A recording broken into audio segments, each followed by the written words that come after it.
Hey everybody, this is Jeremy Siskind. I'm the author of Playing Solo Jazz Piano, a fantastic book which should be on your Christmas list, Hanukkah list, Kwanzaa list, whatever list you're making. Put that book on. If you buy it from my website, I will send you a signed copy. Now, today's video is addressing a question I got from a subscriber, which is if I had tips for memorizing a tune. And I certainly do. Now, I'm not going to give you a process to memorize a tune, because depending on how your brain works and what stage of learning you're in, I think I would recommend very different things.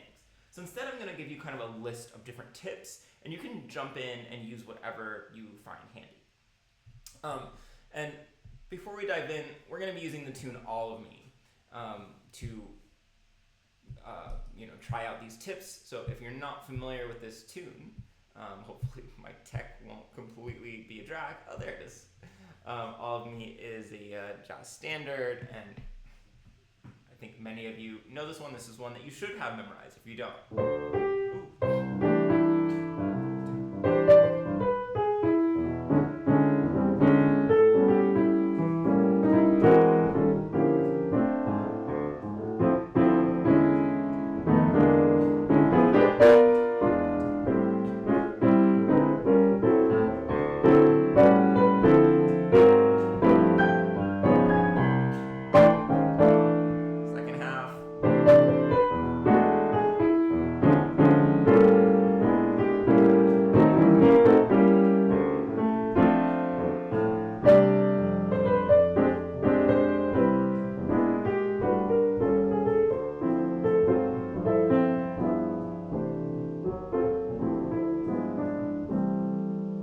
Alright, so there's your general overview of All of Me.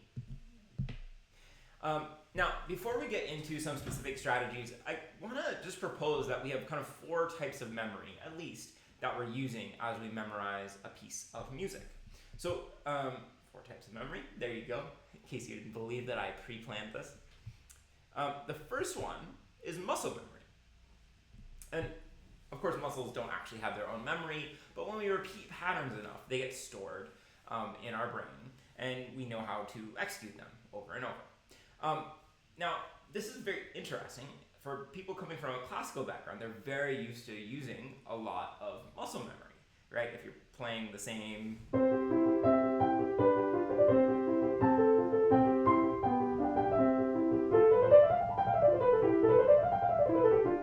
I played that piece, I don't know how many years ago, but I still can play it without really thinking very much about it, because that muscle memory element is really strong. This gets interesting because in a jazz context, we're not going to rely very much on muscle memory, right? We don't really want to be doing the same thing every time. Now, some of the more complicated bebop tunes, especially the melodies, you do want to have muscle memory, right? I'm probably not, I'm playing confirmation.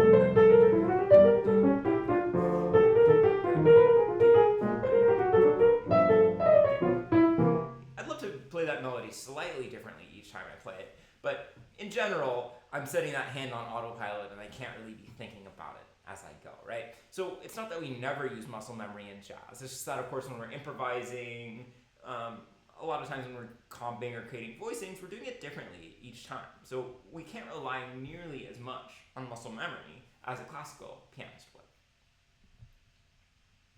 The second one is brain-based or intellectual memory. So this could be theoretical, it could be analysis. I think a good test of brain-based memory, and I'll propose this later, is could you write out away from the instrument what is going on in the piece? How well do you actually know it? How well have you processed it? The third is oral memory, right? Does your ear know the tune? And that's going to be very different across the board. It's amazing how powerful the memory of the ear is. I was actually visiting India once, and I went to this rug factory, and they were saying that they remembered how to do the stitches for these beautiful, elaborate tapestries, rugs, carpets, by actually a song.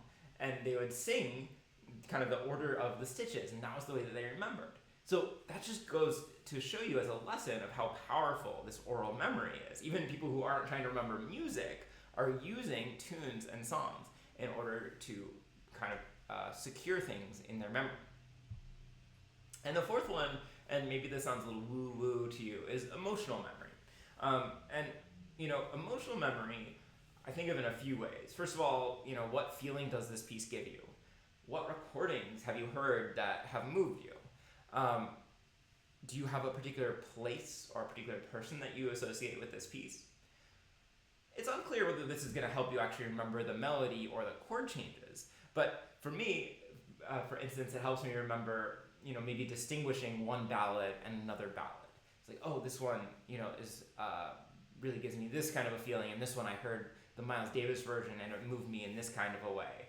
I Fall in Love Too Easily is this piece that I have a very strong emotional connection with, based on how Miles plays it, based on some vocal recordings I've heard. And I get actually a little bit of butterflies sick to my stomach about that tune, because it's just kind of so sad.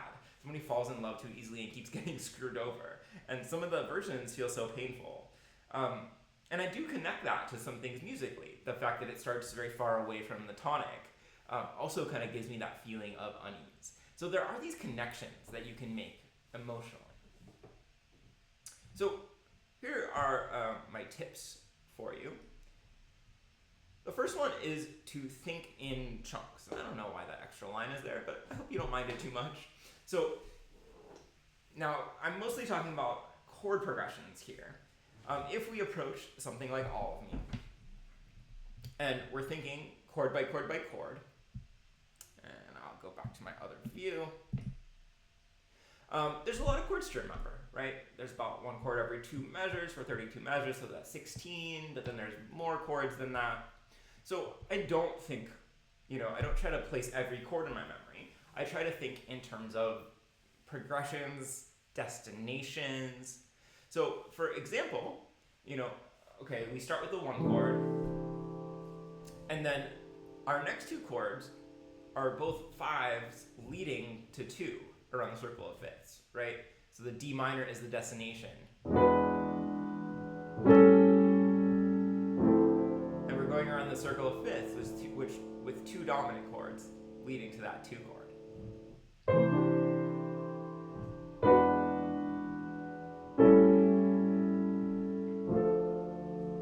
And then, we could analyze or remember this next part a few different ways. We could just say, oh, we're going to go back to that 2nd chord of the piece. Or we could think, oh, this is a 5 of 6. E7 is going to A minor, which is a 6th. Or we could think we're going around the circle of 5ths again, starting from the dominant 3.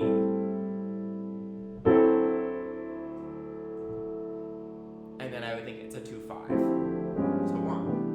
So notice what I'm not thinking is C6, E7, A7, D minor, E7, A minor, right? Because it's more things to remember.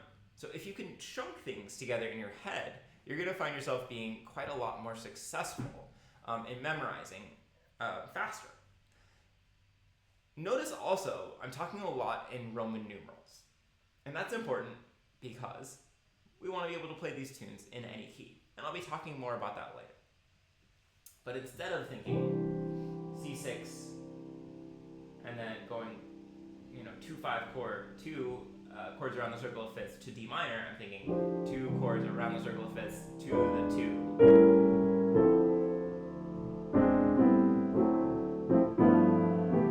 So anytime you have a 2-5-1, you want to kind of store it together in your brain instead of thinking D minor, G7, C. Think 2-5-1 to C. One thing to remember instead of 3 things to remember, and it tells you about function. Back to my little list here. And relatedly, you need to know how these things fit together. So you want to really determine the form. And this doesn't simply mean it's AABA, although certainly that's helpful, or it's ABAC. But notice where things change and where things stay the same, and what your kind of main places that you want to hit in there are. So, for All of Me, if we go back here, hope you're not getting seasick from all the changes in view. Come on. There we go. So this is marked as AB. This is a form known as ABAC or AA prime. And it's a form that we can divide in half, and that's why it's marked AB. Okay, so one of the big things that we want to notice is where does it stay the same and where does it change? And what I notice is that the first 8 measures of each section are exactly the same.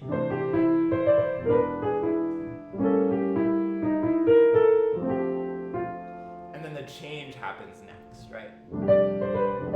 In the second half versus in the first half. So totally different things. And, I'll even store in my brain the first time it goes down, right? And actually, what's fascinating is that if you look at the melody, starting on the D minor 7, it goes G to F to E. And that pattern actually continues, right? From D to C, it starts the next phrase on B. So that's a great little trick to remember the melody. We can also remember, speaking of that, things like sequences as part of the form, right? If we look at lines 3 and 4, it's essentially the sequence that goes up a fifth melodically. Now, I see that those triplets go different directions, so, it's not so clean and so clear. But that's kind of how that works. And it would be useful to look and say, oh, the melody and the harmony are going 2 different directions, so the root is in the melody of the E6. And then it's the 13th that we hear against the D7. And check it out just compositionally, this is kind of a side note. So we've had these 2 lines going down, and then starting the next phrase continuing, and then at the end of this A section, we have these 2 notes going up. And the beginning of the phrase continuing. Very clever compositionally. You can also notice things like guide tones as you go through. So if you look at the last 2 lines,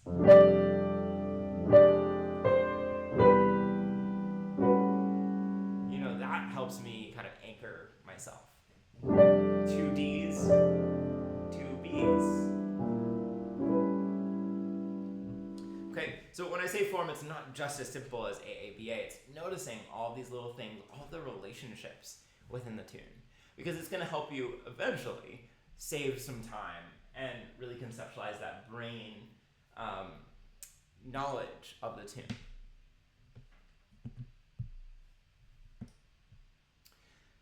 Which brings me to number 3, which is to transpose immediately. I know that sounds kind of crazy to some of you. Transposition in some ways, I think is like an extra step for many of you. But transposing helps to test whether or not you've remembered things well. So, for example,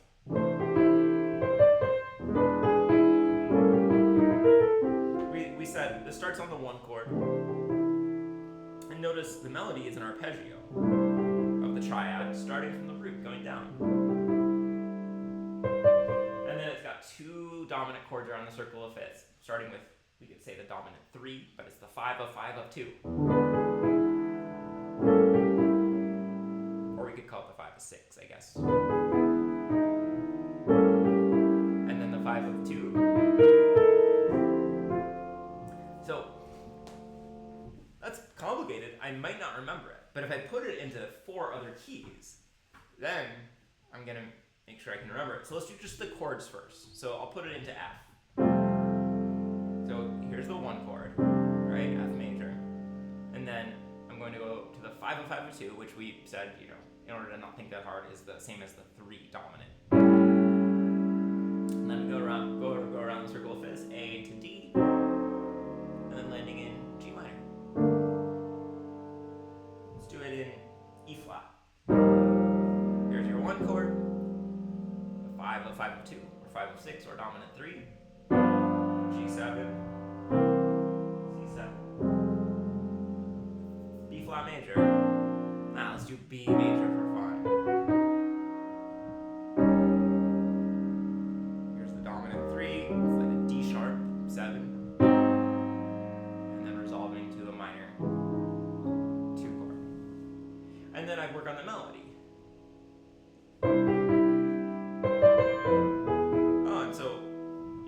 Interesting to arpeggio downward starting on the root, and then just a little neighbor tone motion starting on the root, and then it's an arpeggio downward starting, it's a triad arpeggio starting on the 5th of that next chord. So cool, I can do that in B. What about in D? What about in E?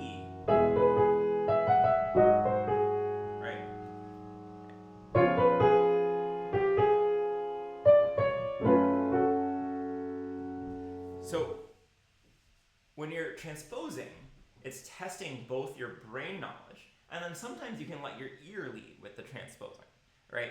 Maybe you don't need to analyze every little thing. I figured out that melody just by ear.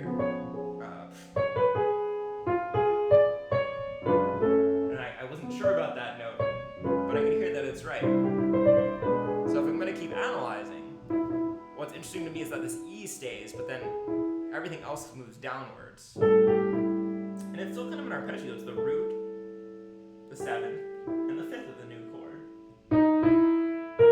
And then that's the most interesting note there. So we have a little lower neighbor. And then it goes to the flat 9 of that next chord. And then just down the scale. So D flat. Root, 7th, 5th, lower neighbor, flat 9. My ear is a little wary of that flat 9, but it's working. Root 7, 5, neighbor tone, flat 9. Let's do one more. How about E major?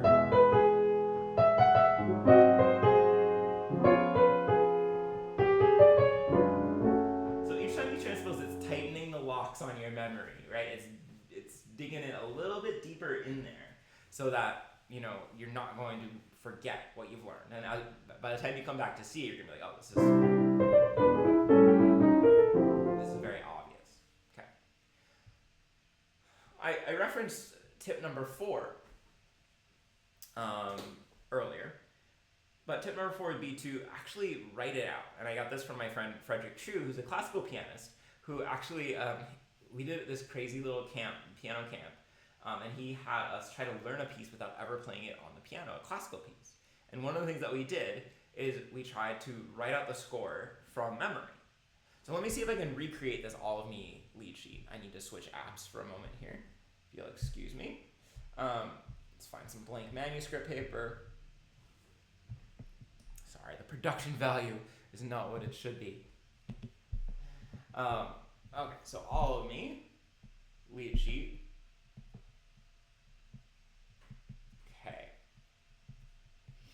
So it was a C6 at the beginning, not a C7. I do remember that.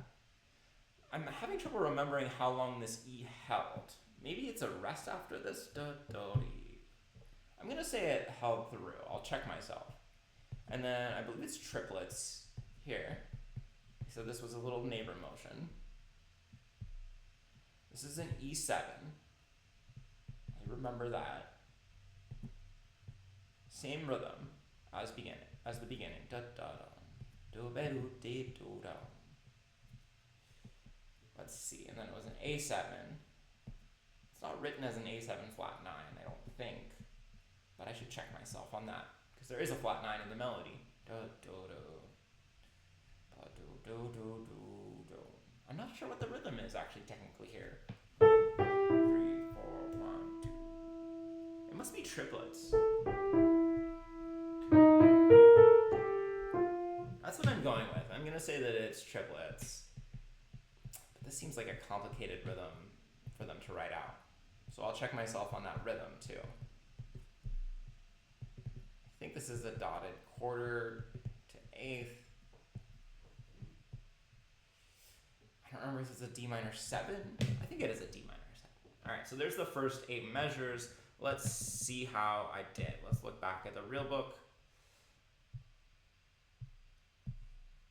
I got pretty close. You know, I missed the rhythm in the second line. It was...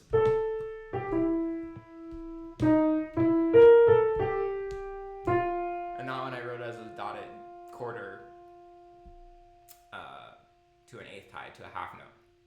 I think I got everything else right other than the rhythm in the second line. Now, I'm not saying that you have to be able to write it out exactly like something like the real book. In fact, you know, we don't want to put too much stock into a version of a tune like this. But it's a great exercise to see how well you've memorized this tune, to see if you can write out all 32 measures. That's a great proof that your brain really understands it. Okay. The opposite of this exercise, something engaging your oral memory much more than your intellectual memory, is to sing. And I would sing probably 3 different things. The first one being the melody. If I'm telling the truth, for my memorization personally, and this is just a me thing, but I memorize the melody and then I kind of figure out the harmonization. Of course, I try to get, you know, the harmonization that most people play, but if I can remember the melody, then I can mostly remember the harmonization. And that means that I have to remember fewer things. So if I can sing all of me, I'm sorry, it's in a terrible key for me. There's no good keys for me, but this one's definitely not one. So my apologies. I can't go that high. All of me. Why not take all of me? Me, can't you see? I'm no good without you. I have to leap octaves to hit these notes. Take my lips, I wanna lose them. Take my arms, I'll never use them. I think I reversed the lyrics. Your goodbye left me with eyes that cry. Why should I? How could I go on, dear, without you? You took the part that once was my heart. So why not take all of me? I'm so sorry you had to witness that, you guys. My forgiveness, or my apologies, please forgive me. But see if you can sing that melody, and if you can do it with the correct lyrics, unlike me, even better. Then, you want to sing the roots of the chorus. Do,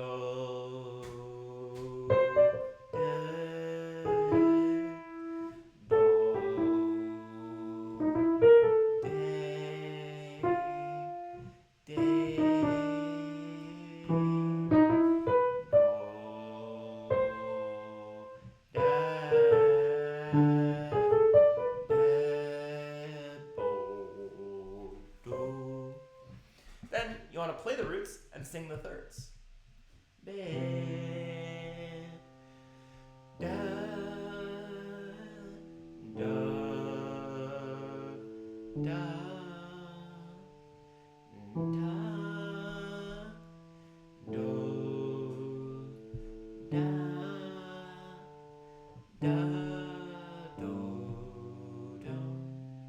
Make sense? So those things are going to help you to get it into your oral memory. Number 6 I already referenced, which is that you want to learn the lyrics of tunes like this. And that's because that's going to help you remember the melody, the phrasing of the melody, the rhythm of the melody.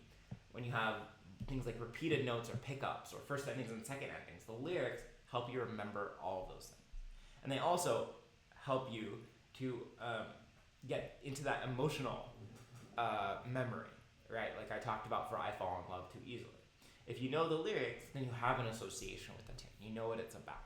So I highly recommend learning the lyrics. I know it feels like an extra thing, but in fact, it's going to help secure everything that's going on with your memory. Speaking of which, listen to the tunes on a loop. Listen to a few different recordings, right? But just listen over and over and over and over until you can sing the melody the way it's played, until you can sing some of the comping. Because when we learn a jazz tune, it's not just a matter of learning what's in the real book. There's all this information out there that good jazz musicians know. That, oh, here's the comping pattern, here's the introduction and ending, here's the way that people commonly phrase the melody, here's, the Oscar Peterson arrangement that everybody does. So it's not just the information that's on the page in the real book, it's all of the stuff that's not on that page. It's, here's how Hank Jones comped on the introduction. Number 8 is so important, which is to actually perform these tunes. Performing is crucial because it gives you a deadline. Learn this tune by this date because you're going to perform it. But performances also knock us off of our traditional path, off of our kind of memorization path, and expose where you might be lacking. When you perform, you have to have that tune memorized 120% because you're going to lose about 20% of your knowledge because of anxiety. Nothing can replace a coffee shop gig where you just have to play for 2 hours, where you have to figure something out. If you get lost, you can't think of the chord, you have to figure it out. Excuse me. So book something, these days, it could be a Facebook Live, an Instagram Live. Have a weekly time when you perform these tunes. Speaking of which, I very much encourage you to keep a list of tunes that you know and to have some kind of a scheduled review. A weekly performance is the best kind of scheduled review. I know musicians who keep 3 lists of tunes. One that they know, like 100% could play it in my sleep. For me, All of Me, Autumn Leaves, All the Things You Are, Bye Bye Blackbird, What Is This Thing Called Love, Summertime, a bunch of blues tunes, Body and Soul. I know those tunes. I could play them in any key. I feel really confident. But then on your second list is tunes that you kind of know. As I get older, there's a lot of tunes on that kind of know list, and I have to be reviewing them. I've noticed more and more in order to maybe transfer them over to list A. Maybe a tune that you know the A sections, but you're not so sure about the bridge, or there's always this one part that you forget, or you can't remember if it goes to 3 in the bridge or it goes to 6 in the bridge, right? And you just need to keep reviewing them to tighten those screws tighter and tighter. And then the third is tunes that you have heard and you really want to know, or you played at a session and you had to look it up on iRealB, and you really want to get to know. So you have list A, B, and C, and of course your goal is to transfer list B to list A, the one that you really, really know, and then transfer list C to list B. So it gives you this process and recognizes that, knowing tunes isn't just a matter of I do know it or I don't know it. There's all these in-between states of knowing tunes. That happens so often to me at a gig where somebody calls something and I'm like, I kind of know it. And we of course want to get to the point where we can be really confident and be like, I know that tune.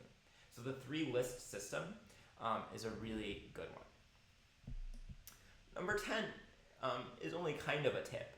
Number 10 is that it will get easier. Like a lot of things, for me, learning tunes has exponential growth, meaning that first one takes freaking forever. It might take you a month to get all of them. And that's totally normal because things are going to keep knocking it out of your head. You're not used to learning tunes. And it's difficult. It's weird to do it without the muscle memory. But then maybe the second tune will take a month, but the third tune might only take 3 weeks. The fourth tune might only take 3 weeks. And by this point, I can more or less learn a tune in about 10 to 15 minutes. Now, whether that tune will stay in my head after I learn it in 10 to 15 minutes, that is very questionable. But I can learn a tune really fast by this point because my brain has seen so many of these patterns. Jazz standards kind of go off of similar patterns each time. And my ear is really good, and so things stick in that oral memory really beautifully. So don't get intimidated if your first tune does take you a month. It's much more valuable to really stick with it for that month than to just give up. All right, guys, so just a reminder, buy my book, support me, subscribe to the channel, comments are appreciated. I'm going to just play a version of All of Me because my piano sounds great right now. It's super in tune. And then I'll let you go. You can go whenever you want, but if you want to hear me play All of Me, stick around. This should be fun. My mic's not working apparently.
If you stayed around, keyword tangerine.